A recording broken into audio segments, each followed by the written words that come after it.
Hey guys, this is Hokma Finance Canada. In this video, we are going to learn how to send money via Interac e-transfer on TD Canada Trust. We will also put a link in the description below. To start, open the website, then click on Login under EasyWeb Online Banking.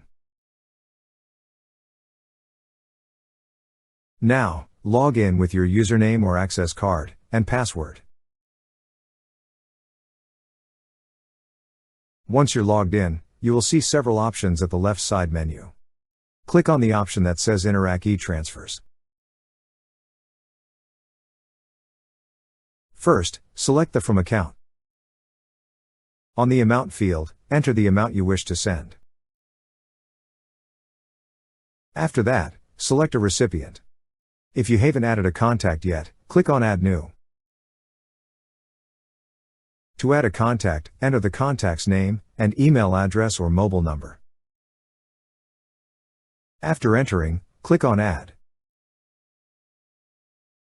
Here, you could add a message, but it's just optional. After that, click on Next. Lastly, review the transfer details. If everything looks good, click on Send Money.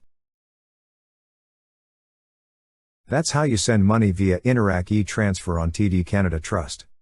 Thank you so much guys for watching, and if you have not yet subscribed to our YouTube channel, please subscribe to our YouTube channel as we create tech videos related to financial apps almost every day.